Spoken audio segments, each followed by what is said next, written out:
evening, ladies and gentlemen. Thank you so much for being here tonight, and welcome to FORA's space at 60 London Wall. If you don't know who FORA are, as you can see on the screen, we are a flexible workspace provider. We've got 64 locations across London. We've got 4 across the UK, and then we have a further 5 in Germany. It's a pleasure to be able to host the second edition of this wonderful book launch tonight. And as a huge thank you for all of you coming along, we are going to give you all a complimentary day pass to come back and use not just this site, but any one of our spaces across London, or if you're in Germany for business, please head on out there. You don't have to rush to get your phones out now. We will put that back up at the end as well. If you do have any more questions about who we are and how potentially we can help you, please come and grab myself. I'm Rhys Morris. I'm Head of Corporate Events here at FORA. But that's enough about that. I'll hand over now because you've got a wonderful talk in store, and it's a pleasure to be able to host this second book launch. So please give us a big round of applause for our panel tonight. Thank you. Thank you. Hello. Thank you, and welcome everybody to this amazing space. I'm Serena Martin. I was very fortunate to be a contributor to the second edition, and a bit about me. I have worked at CVCs and growth funds at the BBC and Sky. I co-founded a startup in the US, a digital entertainment startup that recently sold, and I now bring startups and corporates together in partnership. So that's me, but we are here for a very exciting book launch. I'm going to hand over to our intrepid authors to tell you a bit more about themselves. You want to go first? Yeah, sure. So, hi, my name's Ken Valady. I'm very similar to yourself. My background's a marketing background, and I've spent 10 years connecting corporates and startups together. Recently sold my business to Anthesis, so now I'm kind of, part of me is working for someone again, and part of me is still doing other stuff within a kind of a portfolio career. So, interesting times, but fantastic to be here. And I'm Eamonn. Thank you all for coming out. So I'm a founder and investor, so started my first company, depressingly now, 20 years ago back home in Ireland. Was fortunate enough to have some success and some failure or learning experiences, as it's better branded. And the kind of second half of my career has been investing in other businesses. So I ran an accelerator called Techstars here and in New York for many years. I'm a partner at 2 VC funds and also still keep my finger in and run a couple of businesses here and there as well, just to keep my oar in. Brilliant. And so how this is going to work is we're going to have a little chat just to sort of get under the skin of the book a little bit, and we will open up to questions. So if you've got some, please hold on to them, keep them on the tip of your tongue, and a mic will go around at the end, so you can ask the guys directly. But to kick off, what made you decide to do a second edition, and crucially, why now? Good question. So 2 years ago, we did a very similar event, and some of you were there. It was the launch of the first edition. And if you look in, if whoever's got the book at the moment, my introduction, I talk about that event 2 years ago, and I thought that was it. That was going to be the book. I've written my book, and fantastic, tick in the box. And it was about a month after that we were saying there's some words that aren't in the book. A month. Yeah. So we kind of avoided it, put our head in the sand a bit, and thought, well, we're not going to write a second edition based on 2 or 3 words. AI kicked in, and there's a whole host of new words and terminology that's come in. So we've always kept in touch. We said we've got to do a second edition. I think why now? I mean, we could have, it just takes time. I mean, Sue's here from the great publisher we work with. It takes time to put a book together. It took some time to actually collate the words that we thought should be included in the second edition and to agree them and things such as that. So it takes time, but we did it as fast. I would say we started working on the second edition within a year of the launch of the first. Gosh. And did your thinking and your approach to the second edition change much? Was there anything that was a bit of a kind of catalyst that made you think, all right, this is what we're going to do differently? Yeah, I think the thing that I suppose surprised me about the first edition was who ended up buying the largest number of copies of it. So my assumption was it would be founders who were getting started, people who wanted to start businesses or who were working in early stage companies already and who wanted to just figure out the kind of nuts and bolts or the weird kind of acronyms that they were being asked about. But actually it was loads of students where we saw the biggest success was going and doing talks at universities, both here and in the US and Ireland and elsewhere. And it was lots of people who were both just tangentially interested in the industry, but also who knew that this was going to be a part of the vernacular going forward, right? That they would have to know. And to the question earlier, like about 6 weeks after the book came out, ChatGPT launched, right? And then you're like, oh fuck, like we're in trouble here now, right? So I think understanding that was a really core audience for the book, and then thinking about, okay, what are the phrases and words that are going to define the next 5-10 years for them, became a big part of it. And so, and also I think some of the feedback that we had from people informed the fact that we put more terms around the VC industry and investment in there than we did previously. It was previously maybe more focused on product and being a founder. Okay. So we've got a lot more in there around LPs, VCs, etc. Yeah. And like, was it a materially different experience writing the second edition, which is the green one? Because you'd imagine it could be easier because you've already got the foundation of the first, but equally it could actually be harder because you're trying to find the new, sort of relevant, topical new phrases. I don't think the process was. I think we got a really good process going for the first book, which was largely just Google Docs and collaboration on there. So I think that process worked quite well, as Ken alluded to. Working with Sue and Bev and everyone who was around the book. Again, we at least knew kind of what to do when it came to writing the book. So it was a little bit easier, I think. Probably agreeing on the words and just the sheer volume of them this time around was probably a little bit harder. Yeah, we found one thing that we found with the first book, 'cause it was a new thing. We asked for experts, such as yourself, to contribute with stories. And I think the first book, it was quite tough, actually, to get people to see that we're going to write a book and to kind of understand what we wanted from them and to put some stories together. What we found with the second edition was, because people had seen the first edition, seen the stories, I, for a joke, and I joked about it, about a month before we started putting the definitions together, I sent an email out to 20 or so people I knew saying, we're going to do a second edition, do you think you want to contribute, would you like to contribute a story? Thinking I'd get 2 or 3 emails back. I think everyone came back and said, I'll do a story. So before we even started doing a Google Doc, I said, well, I think we've got the stories covered, but we've still got to agree some of the definitions that these people are going to write stories on. So I think the awareness of the first book helped us write the second. I think if I'm really honest, though, it still takes a bit of effort with the day job and everything to say, well, we've got to get together and start to have talks with Bev and to edit it down. So it was more of a discipline thing of getting back into the sway. But once you're in it, you're in it. We met every Wednesday. Well, the first book was also kind of a lockdown, like a lockdown baby. Yeah. So it's like we kind of didn't have anything else to do. We might as well write a book, Some of the best things are. So it was that worked really well. I think, as Ken said, this time around, everyone was probably a little bit busier, a little bit pulled in a zillion different directions, and so finding the time and the discipline. With the first book, my son was born just before we started writing the first book, so there was a lot of like sitting up at 2:00 in the morning watching the Tokyo Olympics, writing definitions in a dictionary. Thankfully, that's not the case anymore. Yay. So finding the time in the middle of another day was a bit more challenging. I seem to remember having, just because of outside life and everything, having lots of the calls in my car, parked up, I must add, not driving. And the glamorous life. The glamorous life, yes, of an author. And talking to my phone, resting on the steering wheel while Bev and Eamonn are going through words. And brilliant. So whereas before I was at home more, so there's a bit more on the go. But we. So luckily the M4 corridor didn't end up in there accidentally. No. That's in the next edition. That's the next one. Yeah. And did you find that you both brought kind of different and complementary perspectives to book? Maybe you more on the marketing side, maybe more on the corporate and sort of VC and investment side? Yeah, I think definitely some of the feedback that we had from people that I spoke to every day, so founders and other VCs, was, look, all of this is great, but I still don't understand what 2 and 20 means. I still don't understand what an LP is. What is a capital call? Like, how do all of these mechanical pieces of the startup and fundraising process work? And likewise from founders, kind of hearing just some of the phrases that they thought were missing in there. I think that was a really big part of it for me. No, I think it worked well. I mean, we had some funny words that came up, and some are included in the book. We had lots of discussions about some words that were on the list. Yeah. But I said at the first edition, and I say it now, and I only speak for myself, but I don't think we could have written a book on our own. No.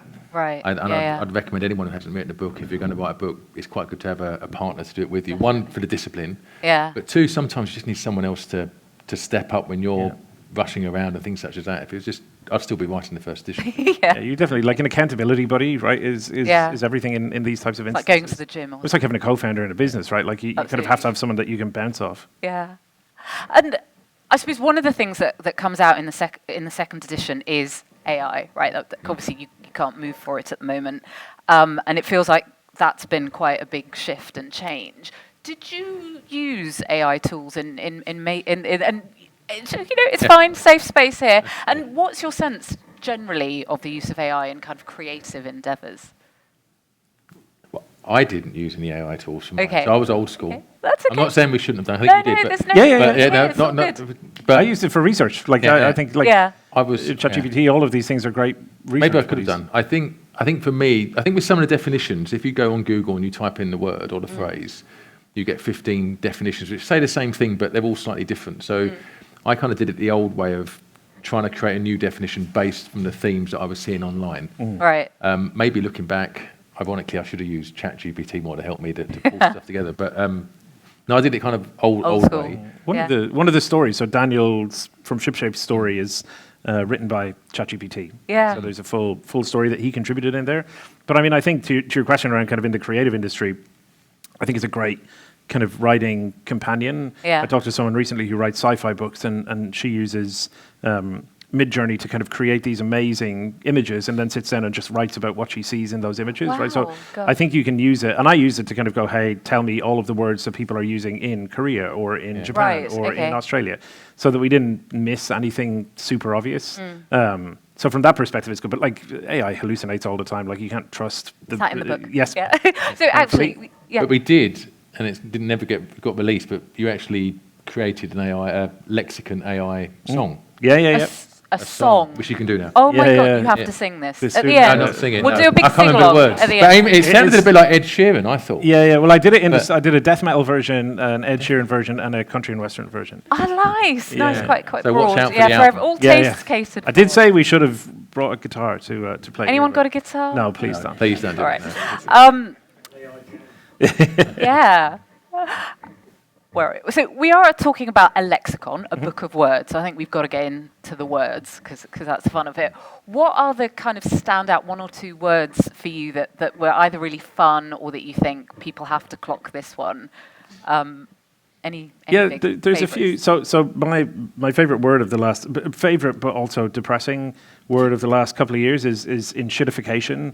Right. So it was coined by this Cory Doctorow, who is a science fiction author and columnist, and wrote a big article about it actually in the FT a while ago. The idea of enshittification is like everything is just gradually getting worse. Right, like your experience, like airplane seats are getting slightly narrower. The portions of chocolate that you buy when you buy a chocolate bar are like slightly smaller than they were the previous year. And there's, if anyone's a Tegan and Sarah song, they have this "Everything is Awesome" song. Well, enshittification is like the opposite of that, right? Everything is getting more and more awful. And specifically in the tech industry, it's like Facebook or Instagram or any of these tools started out as things that were really useful ways to connect with your friends and your family, and they were in service of the users. And now you're the product that's being sold, so it's in service of advertisers. So you go on to any of these things, it's like ad, group you don't follow, political message you don't care about, one post from your friend from 3 weeks ago, ad. So like the experience is of everything is getting worse. And so that one I like just from a purely kind of dystopian, misanthropic kind of way of thinking. Do you think there'll be more swear word based ones in the next I hope so. edition? I hope so. It I makes think my let's all parents hope so proud. Does it? Yeah, they must love it. Yeah. Any That- others? That was one of the words because you came up with that word, and I'd never heard of that word, and it came up. So I remember sitting in the car, Yeah. thinking, "Where did you get that one from?" Yeah. And then the final stages, I mean, there's stages in the book, the final stages, and then you die. Yeah. Yay! So read the book. Yeah. But Yeah. one for me, which is I think I don't believe it was around 2 years ago. Is fractional. So this whole thing about fractional careers, and Barry's in the audience who's built a whole career about building fractional communities, but. Before that never came about, and now everyone's talking about fractional roles, Yeah. temporary roles for certain periods of time, certain Yeah. days a week, whatever. I think it's huge. It's Yeah. one of those things that just appeared. Everywhere you look now, you see fractional. It's a little bit like when you buy a car, and then you see that car everywhere, or that colour everywhere. Yeah. And everywhere I look now, you see fractional roles, and all this push now for portfolio careers, and how it's all linked. Yeah. So that's always been one for me, and we've got a story in the book about it as well. But that was one where I thought, wow, that's really. It's quite a lifestyle one. It's a lifestyle sort of one, a human experience. and it's one of those ones that I'm sure I keep in the book for further editions, but you never know, things might completely change again. So, Yeah. but it's one of those ones where I thought, absolutely, 2 years ago, this wouldn't have been on the table, but now it'd have been wrong not to include it. Yeah. I think 2 and 20 I mentioned earlier, like the mechanics of how venture capital works is something that a lot of founders don't really understand, and is pretty important to understand how the people that you're taking money from make money in the future. So we put in 2 and 20 this time, which is kind of how VCs make money: 2% as a management fee, 20% carry on the profits that they generate. So again, it's just one of those things that the more that we talk to founders, the more that I thought, actually, this is just something you should be aware of, because if you don't understand those incentives going into a fundraise, then you could end up in very serious trouble. Yeah. And there's no way as a founder that you'd know that unless you've been through it. Yep. So, it's one of those things where you go, wow, okay, and really shows how the book is useful if you are, going through a sale or going through that as a Absolutely. founder. I think the other one for me, which is another one of the words that we laughed over, and Bev, unfortunately can't be here, she was our kind of copy editor with us. So every time we had these meetings, she was saying, well, that doesn't sound right, that's not right, change this, change that. And so I always get from Stochastic. Stochastic parrot. It was one. Yeah, that's one of my favourites. What is this? And we looked it up, and that, I won't go into all the detail, but read it in the book. But it's in essence, it's saying that if you look at AI comes back with answers. You assume, because of the way it puts phrases together, that it understands exactly the context of everything that it's talking about. But it doesn't. It's a bit like a parrot. So a parrot could repeat words to you or phrases. And I'm not saying we would believe a parrot knows the bigger picture, but you could think, oh, this parrot's quite clever. It actually knows everything. It's saying the right things at the right time. And we've got to be very careful with AI. So we never thought we'd have a book with the second edition would be a swear word. Yeah. Somewhere in there. I was hoping. And a bird. And a bird, yeah. So that was another one that I kind of remember from the second edition. And also, just to add, the first definition you come across in the book is lexicon, because after the first edition, people said, well, what does lexicon mean? Lexicon, Yeah. Irony. And I thought, well, we missed one there. And that was and for people of a certain generation, I think I may have come up with lexicon as a word. Part of that was from the ABC album all those years ago in the 80s. And certain people here of a certain age will remember that album. And I thought, lexicon, that's quite... And lexicon of love was the language of love. So lexicons are about language used by communities. But I found myself having to kind of look for that definition again, because after the first edition, someone said, that's quite a cool word. What does it mean? And I thought, well, if people are struggling on the front cover, we need to put it in. So that was the first definition. That's the first definition you come to before you get into the A and the B. Yeah. So, tip for authors, make sure people can understand your book title. Don't be too clever. Were there any words that you've actually got rid of from the first to the second, and why, if so? Does anyone here work in Web3? Okay, so we can talk about those guys. So a bunch of Web3 words, basically, get rid of those, stick the AI in. We're like all founders, right? We'll gravitate towards the shiny object. There were a lot of phrases in there that I think were very popular 2-3 years ago when we wrote the first edition that you just don't really hear to quite the same extent. And then we got rid of some, again, based on feedback from people saying, hey, we used the word fume date in the first edition of the book. It's like, well, no one uses that, right? They have a bunch of different definitions for it. So there were a few that came out, and then about 70, 75 new ones that went in. 75 new ones. And I'd say 10, 15 went maybe from the first one. Okay. And were there any controversial ones, ones that you couldn't agree on, or ones that Parrot, didn't make it in? The parrot one. Was that why? Well, not controversial, but I think it was a bit derogatory. It was a bit stupid. No. It's a bit. I just thought a bit weird talking about a parrot when we're looking at this, but then it makes sense. And I don't think there was any word, unless I've missed it, but I don't think there's any words where we said, I want that in, I don't. Yeah. Right. And we had a big kick-off. Okay. I think there were words where, I think what we found with the second edition is there's a very fine line between words that are used by startups and investors, but also used in everyday business, if that makes sense. And you think, well, there's a very fine line between if you're starting a business or you're investing in the business, you need to know the general business terms, like EBITDA and things like that. And we just had to be careful that we didn't fill the book with hundreds and hundreds of just generic business, generic terms, because the book isn't about every single business term out there. It's more around the startup world, and obviously there's a link there with investors. Yeah, I think that was a bit of a challenge. So it would have been very easy to write the MBA lexicon with endless DCFs and EBITDA and everything else. But I think trying to kind of keep it a little bit more focused on words that people might actually need to know was good. And how much of the book are sort of the one-hit wonders, the kind of just relevant now language and stories, and how much are the sort of just enduring principles or concepts for Startup Forever? Just good question. Probably 70-30, I would say, in favor of the enduring words. Okay. I think the overwhelming majority of phrases and words in there are ones that have been around since I started a company a long time ago and are still being used now. I think some of the AI words, and as you can see, like when we got rid of the Web3 words, they really kind of disappeared from the day-to-day conversations people had.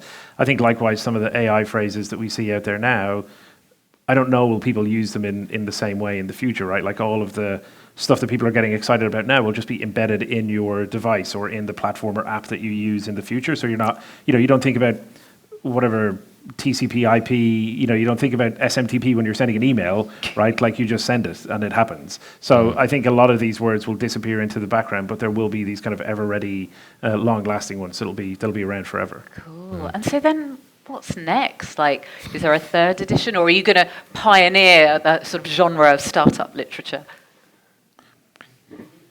Well, I never say never, because at the end of, let's say 2 years ago at the launch, I was thinking about a second edition, but we were just pleased to get the first edition done. But I think the nature of the book is that, and the tech world itself, is things change so quickly that I'd be confident that there'd be a third edition at some point. And is there anything, like, can you give a sneak preview? Any themes that might be in the third edition, just to whet our... There are words, I think, that you read afterwards. Like when the book had gone to print, I read the two New York Times reporters had a brilliant book, it came out comparatively recently, about Elon Musk taking over Twitter, right? And all of the words are in there, like edgelord, doom scrolling, meme stocks, like all of these ones. You're like, oh my god, that would have been so perfect to put in, but they're all very moment in time phrases. So there are some like that you think, I wish they could go in. I do think there are, like, you look around kind of computational biology, biotech, like there are lots of industries like that are super important now. So there are phrases from all of those that we could incorporate, but then it runs the risk of, do you end up becoming like a specific book for a specific industry or something that's maybe a broader umbrella, for want of a better phrase? I don't think the challenge for the third edition will be finding words. No. I'm confident that if we were to be sitting here in 2 years' time with edition 3, that the big struggle would have been finding words. I think the challenge is actually making sure that we keep the words we choose within a certain scope. Right. Because as Eamonn said, we could do an MBA lexicon, or it could just be a lexicon of every term out there that everyone's using on the internet, kind of thing. It just could get too big and woolly. At the moment, it still feels quite tight and focused. Oh, definitely, and I think that's the thing. So we've never looked to double the size of the book and turn it into what would have been like Encyclopedia Britannica from years gone by. It's more a case of keeping it useful. And what we didn't want to do is, the irony is that the book is there to help people, especially people who want to start a business, to give them a kind of a primer. So when they go to meetings, they feel more comfortable to understand what's being said and keep in that meeting and have a view. If we filled the book with 5,000 words, I mean, they'd look into the book and think, I can't be bothered. They wouldn't even get to that meeting. They'd be saying that this is too much. So we want it to be a guide to help people, and it's not a case of us saying, look how many words we can find. But I don't think the challenge will be new words. The challenge will be what goes in and what goes out. So sort of the editing challenge. Indeed. Cool. Well, I think it might be a good time to open out to questions. So I think Reese or one of his team are wandering around with a microphone. Gentleman at the front, microphone to the chap here. Thank you. Hi, thank you, and congratulations for finding the energy to do a second edition. I'm in awe. Were there any words that were in the first edition which changed meaning, and that you had to kind of alter the definition because they're used differently in 2-3 years later? I don't think so. I think there were one or two that we probably expanded. I think we probably expanded the definition of convertible note, and then we took some words out, added some more, took some out, added some more, took some out, because it's one of those words where we could actually write an entire book just on that financial investment instrument. So we changed some, I think, subtly, but I don't think there was anything where there was a big shift in meaning, at least not that I remember. No, we rejigged a few definitions. I don't think that was because they necessarily changed their meaning. To be candid, I think we looked at some and thought we could do a better job in that definition from what we did in the first edition. So we polished up, for want of a better phrase, some definitions because they just weren't as slick as we felt they could be. Right. On reflection, but I don't think we I don't believe any words fell into I don't that. think. It's a good question. Yeah. Gentleman in the third row? Eamonn and Ken, congratulations. It's never easy putting something like this together. Two questions for you. The first one is how the book has, what's happened with the book in terms of foreign languages so far. Although I think we have to thank ourselves that English is very widely spoken as a language. And secondly, how did you decide, or how did you agree whose name came first? That's it. Ken, you're first. It was Ken's. The book was Ken's idea, so that's an easy one. But that wasn't why it was first, I don't think. Was it? I don't know. No, I don't think it was. Here's a little secret. So when I don't know what the official term is, Sue, but when the final manuscript came over for us to look at, that's one of those big moments where you look at it and think, right, we've got to sign this off. And I find that really difficult. I think, I've got to look at it 5 times over and check it. And Eamonn's name was first. Did you notice that? No. No, I did. So I thought I thought Eamon's Now first. we know. And I didn't say, please change that. I just thought that's fine. I didn't think anything of it. I thought, well, I went on the first one, so Eamonn can go on the second one. So I just remember noticing it, and that was it. I think I was on the train. They're both the same. Yeah, they're both the same. And I think the reason... Third edition is just my name. Yes, they're just your name. And, but I wouldn't be surprised if it's just because of the alphabet, most likely. It's not though. No, it's Oh, if it should be. so maybe it's the other way around then. I did have logic behind it. I don't know what it was. Maybe, I don't know. I actually don't know why that was that way around. I mean, to be fair, it genuinely was. Sorry, I'm getting it wrong. The manuscript, I thought it was that way around because it was alphabetical, and I thought that's fine. And then it was switched around. So I didn't, hand on heart, I didn't get in touch with Sue secretly and say, just switch those around. So I don't know. It might have been because... We'll subpoena the email records and figure that out. The third edition will have Eamonn first. Okay. International, we Languages. had... actually, one of my former colleagues, his dad wanted to translate it into Croatian, so hopefully work in progress there. I think it is something that I would love to see in other languages. I don't know that we've necessarily knocked down enough doors to make that happen. Largely, I think the first edition, had it come out before COVID or maybe further afterwards, we would have been traveling naturally a little bit more. So let's see. Watch this space, I hope. Yes, there is we do have technically a slightly different language. You have an American, US version. Yeah. So that's where the That's where the S's and Z's the are. Z's and the commas go in different places. So that has been, there is an American version. For And there American are some version. terms in there, particularly the legal terms, that are slightly different in the UK and the Yes. US, right? So one story was Serena. So Serena, won't mind me saying, came in quite late with the story, but when we were getting towards the deadline, we caught up and I said, you would like to write a story? And Serena's background is the finance background and your husband's a legal background. And Serena got back and said, here's my story, but by the way, have you got anyone to check the legality of some of these words? And I thought, well, actually, no, we haven't. And it's a bit late now as well. But it's because your husband was saying certain words and phrases are very UK relevant. And some are very US. Yes, so we as a result of that recommendation, we tweaked some words. But yeah, I think international, absolutely, we'll be open for anyone who wants to do an international version. It's not just English all the time, anything. Yeah. What languages would you do, or what market would you go for? Good question. I think there's Latin America, there's a ton of really interesting stuff happening in the Middle East, a lot happening over there as well, a lot of entrepreneurship. So I think Arabic would be interesting, Spanish would be interesting, Portuguese maybe, but at all of the above. Yeah. And So if more. anyone's got any contacts in those markets and translation. AI could help there. There you go. Any other questions? Oh yes, chap there. Hi Go guys. for it. Yeah, congratulations on the book, and great to hear some of the background going into it. I'm interested in the relationship between the two of you. Obviously, it stayed strong enough to come back and do a second book. But how have you found that from writing a book together? Did it test the relationship? Did it build the relationship? How was that? We probably built it, right? I think we first met about 12 years ago when I was with Keep and bonded over playing the drums. We both played drums. In an office in Covent Garden, and then paths crossed again at Techstars. So we were always kind of in touch, I guess, at various Techstars events and mentoring sessions, etc. But I suppose it was really only when we did the book that we started spending more time together. So I think, if anything, it kind of built the friendship. And if any of you use the code to get the free ticket for today, the reason it's Hanbury is that was the pub that we used to meet in every month. So there's a great pub just down the road, about a mile away from Angel train station. Literally 200 yards I mean, away so from your house. Ken got his name first Yeah. on the book. I got to Yeah. pick the venue for our meetings next door to mine.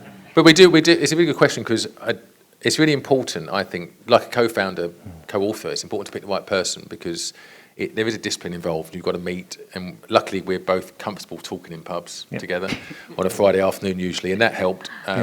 And it obviously helped having the right book company because we needed someone to say, "Look, guys, you've got so many words to do."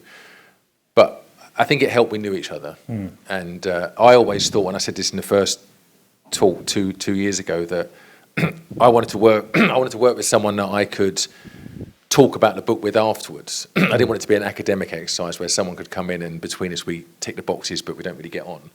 So I could see Eamonn and I meeting in the pub. I could see Eamonn and I talking about the book. So it was as much about our joint effort in terms of bringing words together and making it happen, but it's also about how we got on and had the kind of similar sense of humour and had the same idea about what we wanted to do with the book. Yeah, and it is this. This is the difficult second album, and I think we've managed it with aplomb, right? Like we're not going to be like the Gallaghers, having any fights anytime soon. I hope, anyway. No. The reunion tour in 20 years will be dynamic pricing. You never know. £800. Any other questions or thoughts? Yeah. Cool. Shut at the back.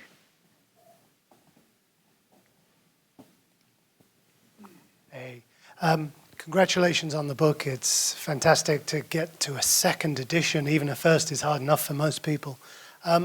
You mentioned I think you said that graduates were the sort of number one buyers of your book, or you're surprised to see so many. If you could choose, who would you like most to buy your book and read it? Ooh. Not saying everyone, of course. I would like founders or people who are in corporate jobs or in a life where they're not that happy and they've got a business idea or a kernel of an idea. I would like this book, without being too grand, to help them take that chance and think about starting their own business. So if I had to pick a plum audience, it would be people who are on the kind of fence a bit about do I stay where I am or do I start a business? And maybe there's a little bit of should we say imposter syndrome coming in and it's very easy. I did it when I left the corporate world and went into the startup world, and you sit there and you get all this terminology thrown at you, and I was pretty egotistical, so I winged it, but I struggled. But a lot of people won't. They go into a meeting for the first time and they sit there thinking, this is my business idea, and they get bamboozled with words and think it's not for me. And if this book if every 10 people who go through that, if this book can keep 5 in the game in a way and keep the conversations going and keep going, it's done its job in my mind. So I'd like it to give potential founders who have got great business ideas, if it can give them an extra 2 or 3 steps in the right direction, which could lead to something else, that in my mind, that'd be perfect. Yeah, I would agree. I mean, I think one of the reasons the idea resonated so much with me was that when we did these mentor madness sessions at Techstars where loads of people would come in and meet the companies and the first couple of weeks of the program, invariably you would get companies coming over going, this person asked me about my LTV to CAC ratio, or they're asking me about ARPU. You're kind of going, I don't know, and now I feel like an idiot and it's ruined my day. And it's not because they're bad founders, it's because someone is using an acronym that a tiny percentage of the world's population uses. So I think if we can kind of remove that kind of almost imposter syndrome or fear of feeling like you're not supposed to be there, I think that would be a huge achievement. Because I think you don't realise when you're sort of in the world, and I say this as someone relatively new to the sort of startup world, how impenetrable the jargon is. If you use it and you know it, you just sort of think everyone else does. And so it actually brought home to me when I sort of read it and looked through it, oh my God, there's a crazy amount of jargon here, and I feel quite sorry for anyone sort of coming at it. Yeah, it's like it's a world that exists kind of at the confluence of like science and technology and legal and business, and all of those universes love an acronym. Yeah. Right? And they love talking in a way that makes outsiders, quote unquote, feel excluded. And you put all of those into a world with a bunch of smart people trying to start a company. It's hard, right? And it can be very difficult for people who are starting out. I certainly felt like an idiot. I still do a lot of the time, but I felt like an idiot when I was running my first company, because you would sit in these meetings going, I'm going to answer the question I wish you asked instead of the question that you actually asked, because I just don't know what you're really asking me. And if we can help other people avoid that, then that would be really good. I mean, it shows the importance of language as a leveler. Any other questions? Oh, yeah, towards the back, lady at the back. So I think kind of bouncing off the last question, I think we've talked a lot about how this book is beneficial to founders or potentially founders to be. What about on the other side of the table? Like, what would you see as some of the key learnings or takeaways that investors could maybe take from a book like this? They need a whole other book. They need like a course and therapy and empathy training, spa next door. EQ, Yeah. like. I do think the lesson that investors can hopefully take from something like this is like, don't be a jerk when you're talking to people. Like, don't default immediately to asking extremely complicated questions in esoteric language that a much later stage founder would understand, but maybe someone who's 3 months into running their first business probably hasn't had time to kind of to think about. So I would hope, against hope, I would imagine, that investors would look at it and go, yeah, maybe actually we do need to be a little bit less opaque in the way that we discuss things. We do need to be a little bit more transparent in the way that we talk about, term sheets or investments or requirements, etc. The likelihood of that happening, I'm afraid, would probably be a whole other book. Yeah. Do you want a mic if you hold on? Or are you happy to bellow? Okay. I'm still shocked that you mentioned Kit. Is Brian Wall still going? Yeah. Brian is still going strong. He's a VC now, so he's like me. He lacks empathy. Yeah, no. Well, see, that's the thing. I see some longevity for you guys because it's obviously startup. As people move through their careers to scale up an enterprise, there's a whole volume there, not beyond just the startup. Yeah. Hopefully, I mean, as you get ready to become a public company, the language that you have to use is very different. Yeah. But the other thing I've seen a lot now is, we're talking about language. It's not enough to say AI. It has to be the trusted AI, or the resilient finder. Yeah. You always have to trust Human AI. Yeah. the human AI. Yeah. In that in itself, I'm starting to see people jockeying for position in terms of how they stand out from the competition. So even just having some of those strings and threads in the language. Yeah, we did. I mean, one of the ideas that we did talk about a long time ago was like, does this become like the obvious question in many respects is like, should we just do this online? Like, should it be an app? Should it be like a something that you can ask a question? Like, should it be its own LLM almost? And including all of that, I think would be easier in that context. I think we kind of still, and maybe it's because I'm old, right? There's something about a physical book that I'm like, okay, this is nice, but a third or fourth edition, will it be more ephemeral than what appears here? There's every chance it will be. The general feedback in the 2 years in between the two editions from people is they've enjoyed the physical book. I mean, obviously, it sells on Kindle, so people buy it on Kindle. There's nothing wrong with that. But a lot of people like the book, carrying it around with them. And it's somewhat. I would never. We were also asked, should we do an audio version of the book? But we said that would just send someone to sleep. You can actually pay the accelerator, and there was, we both agreed on that. It wouldn't be worthwhile doing that. But a lot of people just like flicking through the book, and some of the feedback has been, I'd had a quick look at the book, and I saw this word, and that came up 2 weeks ago, and it was glad now that it gave me a bit more context, and I answered the question correctly, and this is made me feel a bit better about that. So sometimes it's reactive, sometimes it's proactive, but people like feeling the book, and so the feedback's been really good. And I think the other thing in between the two editions is a lot of people have come up to us and said, you should include this word. And we've had a few people, more from the investor side, funnily enough, like I can't remember the words for the life of me, but have said, I've actually read a definition and realised that I've got it wrong. Yeah, so there is that. We've had a few, it. and there's been a few where I've looked at it and I thought, like Agile, for example, I didn't understand there was a whole theory behind it. I just thought it was a term saying quite, it's flexible, etc. But there's a whole kind of theory behind it, principles behind it. So I think everyone's learned a bit from it, and some of the feedback from people is, don't tell anyone, but I thought this was that all the time. And so it's been good. I mean, people have been very candid, and it's a physical book, but you never know, and it may become more digital as time goes on. I do like the idea of Ken and Eamonn narrate a dictionary as a cam, like it can be on cam.com or something like this. Like this can be an add-on. You never know. I think you'd want more stories. Maybe you could have like animated stories. If you want to go to sleep, definitions. James. Hi. Thank you. Brad, I'd like to see the book translated into an Australian version because that would be really interesting.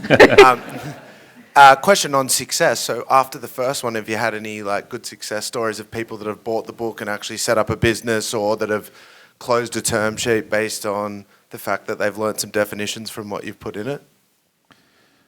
The Australian version is an interesting one. I did a friend of mine asked me to do, so back home in Ireland, the people in Cork have a very specific way of talking, a very specific accent, and someone asked me to do a Cork edition of it, so I ran it through ChatGPT, and I was like, make it more Cork, like until the thing went bright red. So you could quite easily do an Australian edition. I think we just make it more Ramsey Street over and over again. In terms of success stories, I don't know that we've had emails from people saying, oh, I've started a company or I've understood a term sheet. We had lots of feedback from people who came, certainly I've had from people who came to university events that we did, and they were like, oh, I read this, and actually in meetings or in our pitch deck, I was able to articulate this a lot better. Right, so we have had that feedback. I don't know, or at least I haven't had anyone go, you are you made X happen. Not yet, anyway. No. Well, the second edition's only been out a few weeks, so we've got time. But I've had a few, which sounds a bit egotistical again, but I've been in startup events. People have come over and said, oh, you wrote for Startup Lexicon. Yay. I thought, wow, that's quite good. My picture's not on the book or anything, but and they said it really helped me in this. And some students said it really helped me with this part of the syllabus, and that was really great, and I've referenced it, and so that's really nice. And again, I just think if it helps people in any way, that's fantastic. Yeah, we're not got massive KPIs on this, and we've got to change the world. It's just if it helps people in a way that's right for them, that's great. Oh, question? Hi. I'm Lawrence now. There's a few faces in here I recognise, so hello everyone. Well done, Ken and Eamonn. It's great to see. It just occurs to me on that conversation piece you just mentioned there, colleges and universities. I was down at an event with one of the Chamber this morning, and we had South Thames College there. They do a course, not only for the students of student age, 16 to 18, but they do an adult course as well, including leadership and also entrepreneurship as well. So is there actually another market for you? Oh, yeah. Yes, well, with the first edition, I did quite a few talks at different universities. There's at Aston University do a fantastic degree called Academy. It's called Team Academy, and I think it's unique. So you actually do a business degree, but you actually start and run your own business during the course. So they teach you the modules like marketing, finance, legal, but you apply it to the business you've started. So when you go and see these students, which I've done a couple of times each year, they've got businesses running, bringing in revenue, and they're just applying business theory in real time to their business, which is fantastic. But absolutely, I mean, I've covered quite a few universities going up there talking about the book. Either they're running a master's or an undergrad course in entrepreneurship. Sometimes it's more just around they're thinking of starting a business after they graduate, and they want to know what it takes to be a good founder. So, which isn't necessarily what the book focuses on, but I can say here's some words that you need to know if you want to be a founder. So absolutely, it's a huge market, and I think the number of courses now focusing on people and helping people look at the option of running a business is definitely on the rise. Yeah, because it wasn't a topic, right? Like, I mean, when we had our careers day when I was in school, you could be like a doctor or a pilot or an engineer or a cop or whatever. Like, no one ever came in and said, "Oh, you can start your own business." Like, that just wasn't a topic of conversation. So I do think like where we have gone and done talks at universities here, back home in Ireland, in the US, like that's probably been the most powerful experience, is getting people coming up afterwards going, okay, I at least feel 5% more confident going into this because now I know that there's this resource, or I've heard you talk about these things that you can do, and I think that's super powerful. I also think, and I know Nicky's in the crowd, but helping people who've been made redundant and looking at different options. I think it's very easy to be made redundant at middle age, which we are now, and think, well, I need another job.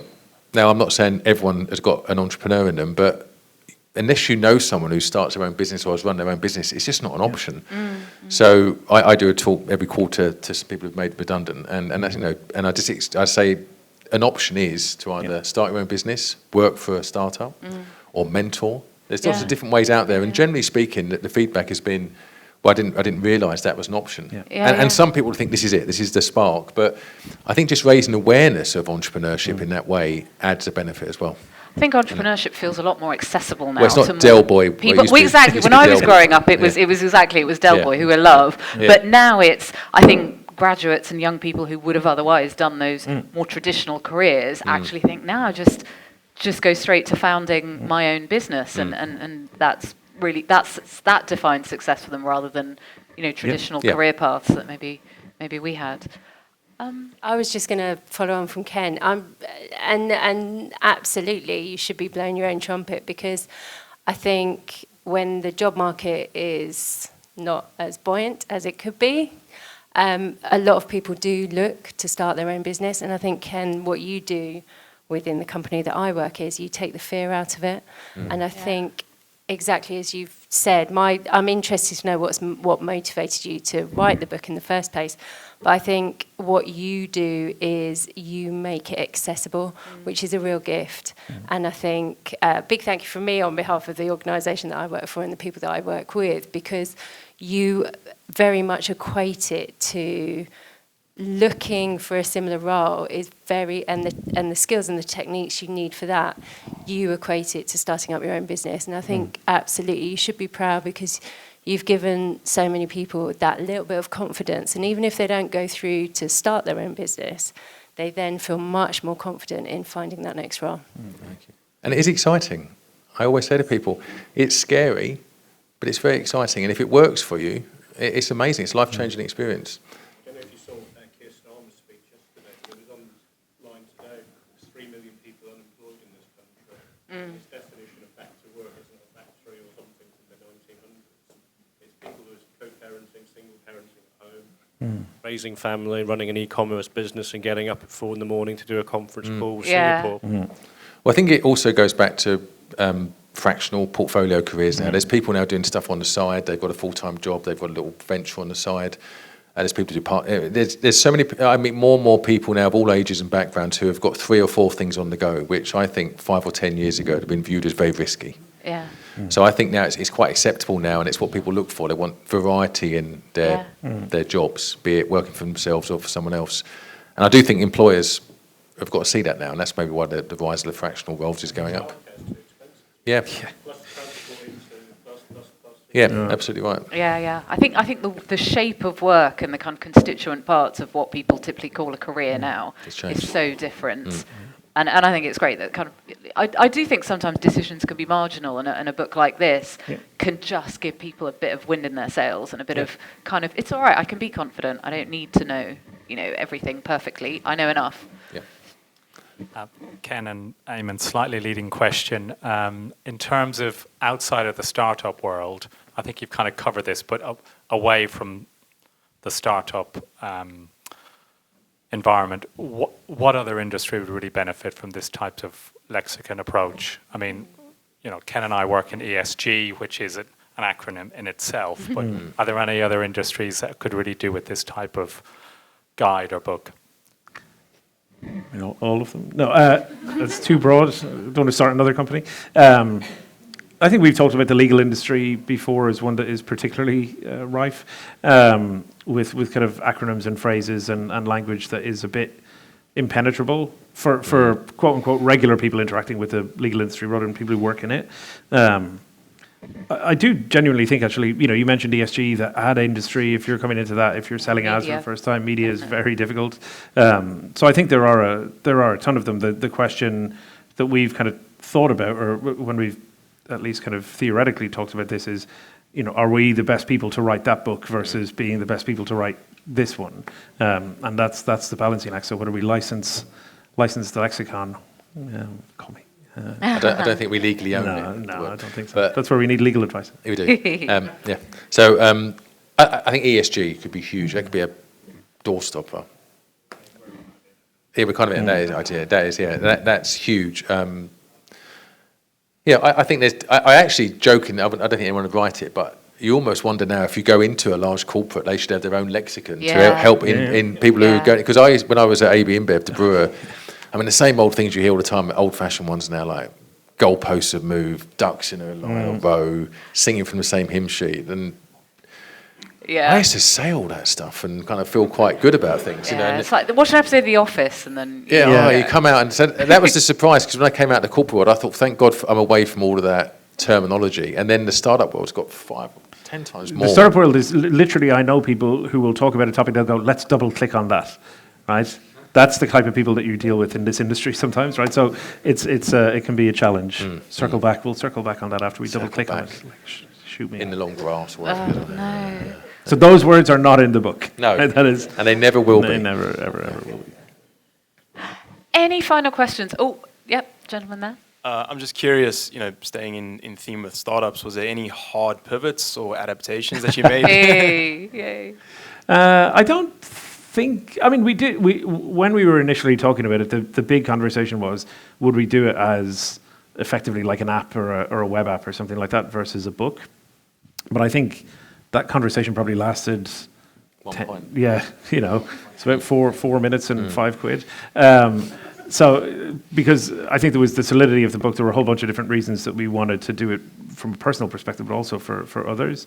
So that was the only time that I think there was a pivot on the cards. If we do the ESG lexicon, I guess you could call that, I don't know whether you call that market expansion or whether it's a hard pivot, but let's see if there's a third edition.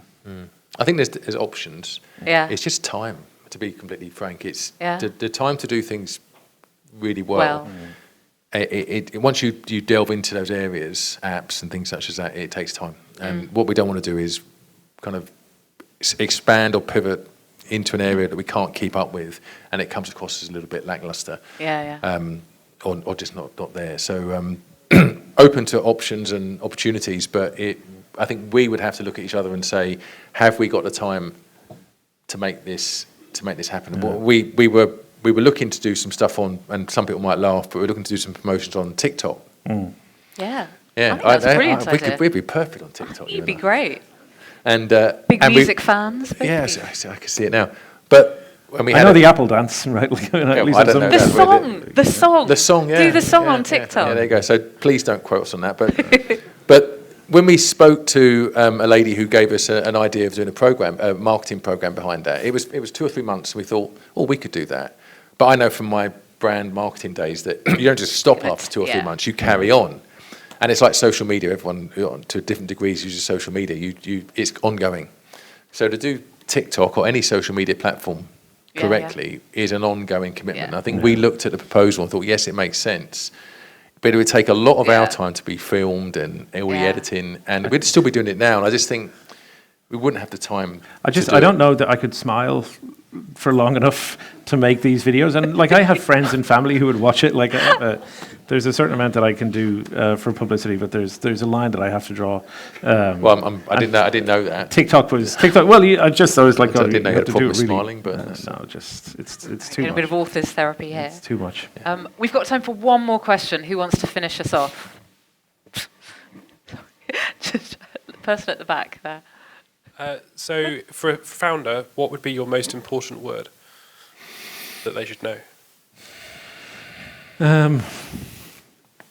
That's a really good question.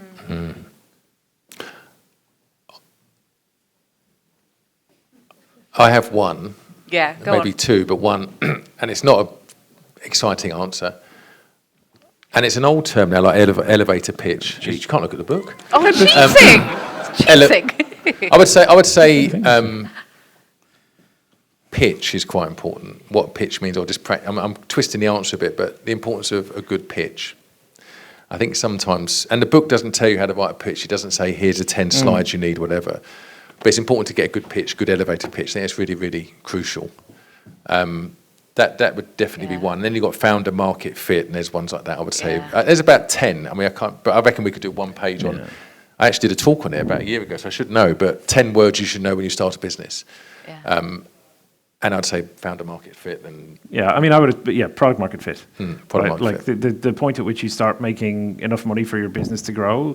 I think one of the things that we don't talk about maybe enough even in the book is not every business needs to start and come and pitch an accelerator like Techstars or a VC like me or whatever.